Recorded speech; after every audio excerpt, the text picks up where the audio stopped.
Hey there, YouTube. Back on another installment of the King Hauler Tri-Drive build. Today we're going to rip everything apart and redo it. And Rick's going to sit there and watch. Alright, so there's been no real direction with this video. I'm just working on stuff and I'll fill you in as I go along.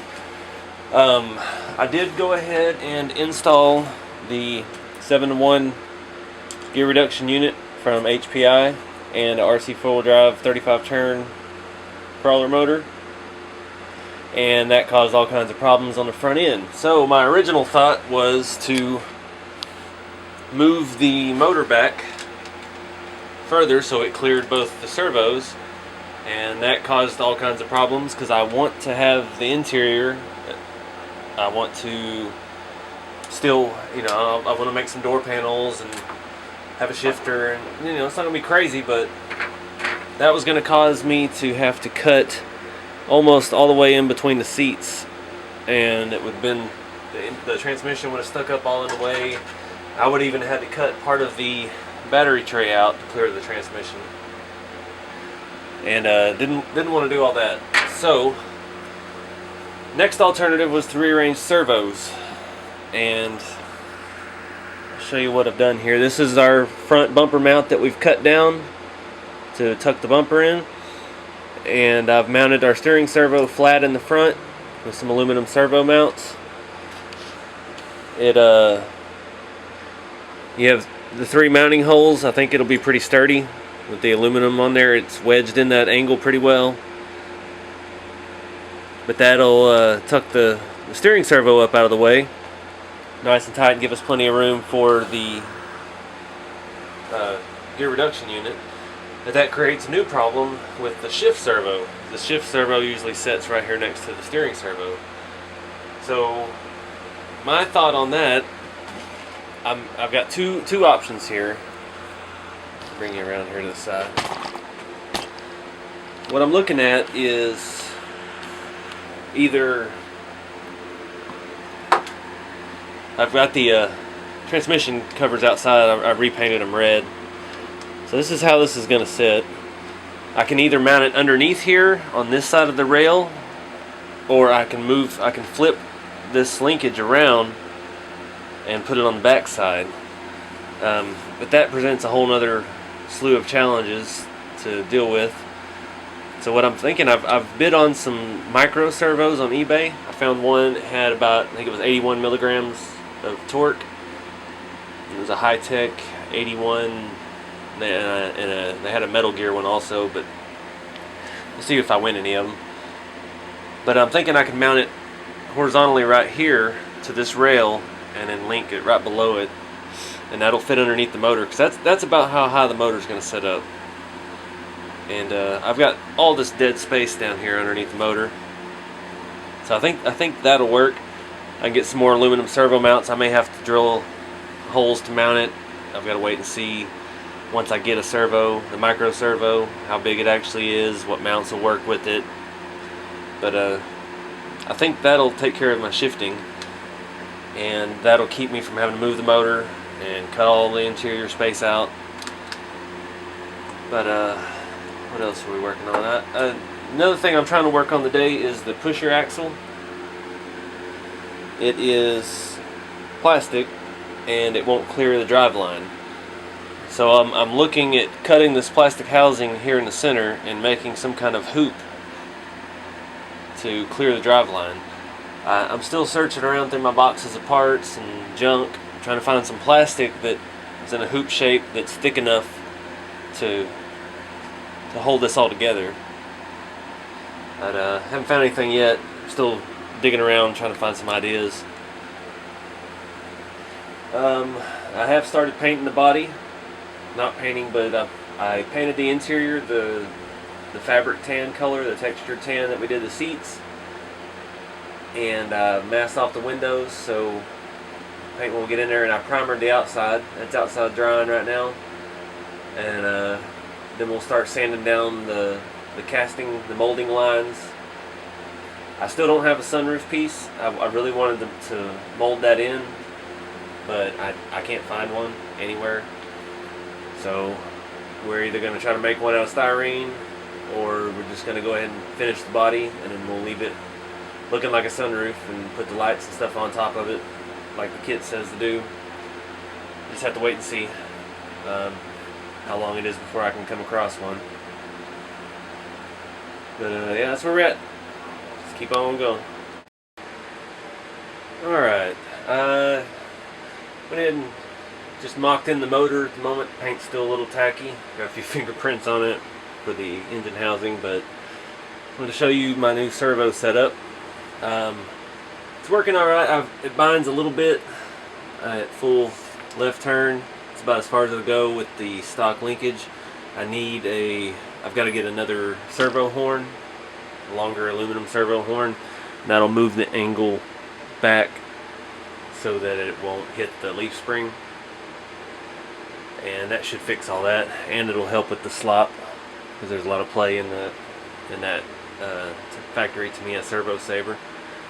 You can see I've got the HPI gear reduction unit on, the RC4 drive 35 turn motor. Has plenty of room for the wires, nothing hitting.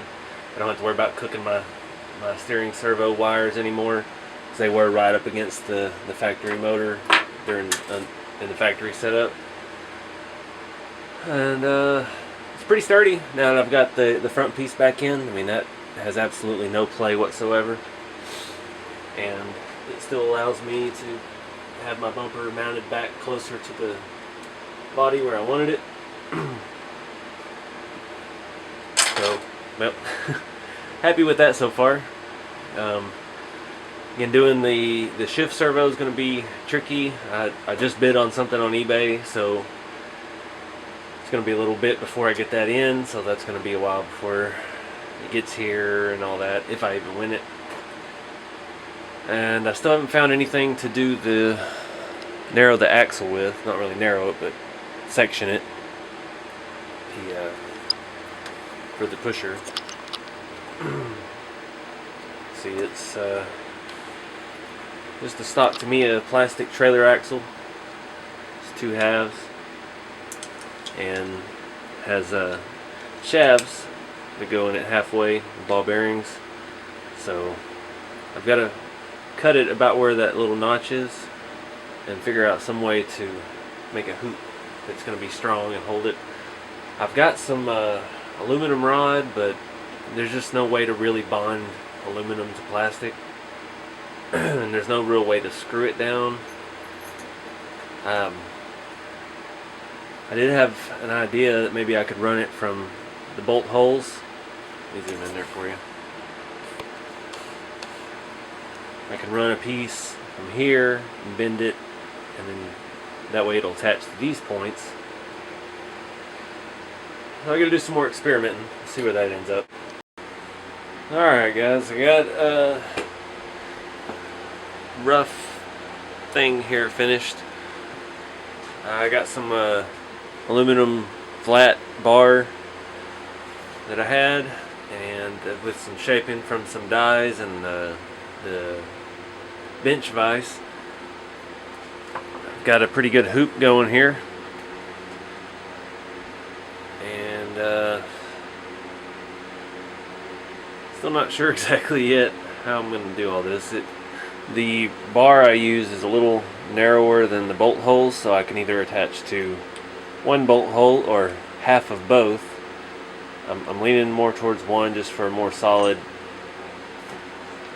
connection, but that's going to cause a problem with my arm mounts, so I'm going to have to shim up the other holes.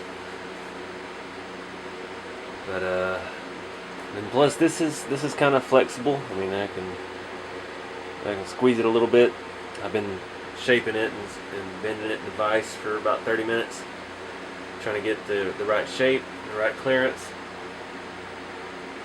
So I'm not sure how this is going to work, but we'll go ahead and give it a shot and see where we're at. Alright, so I've got just mocked up here with the pusher. See the aluminum bracket that we made. It's kind of high. I'm not sure how it's going to work. I've just got the axles stuck down in there for the time being. It works in the down position. When it's pulled up, it's a little high, sticks above the rails.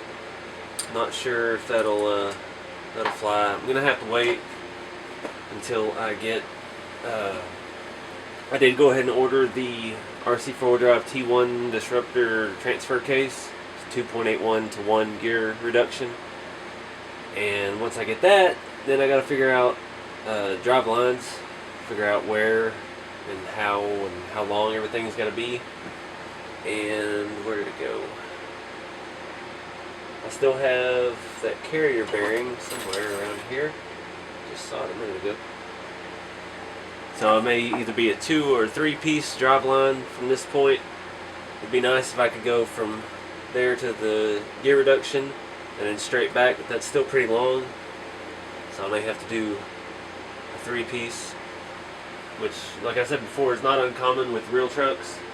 I've seen 3, 4, 5 piece drive lines for stuff that's really long. But I really can't do any more with the pusher until we get the drive lines situated. So just gotta wait on parts. It's not very fun. There you got the body. If I can focus here. Got it first coat of primer. I've got to do some sanding to knock off these casting lines. I don't know if they're coming out in the video here. Let's see if I can show you. There you go. You can see right there. That's just marks from the mold when they do that. It's on the sleeper as well. I did go ahead and paint the inside tan, the color of the seats, the textured tan. Mask off all the windows so the primer didn't get through. And that way, hopefully all we have to do, I'm thinking I'm going to make some door panels, some partial door panels, two-tone black and tan to match the dash, and then make some curtains like they're in the real trucks to separate the sleeper from the cab. And that'll be it for the interior. So that's it for this time. Thanks for watching. Check back. I have an update here real soon.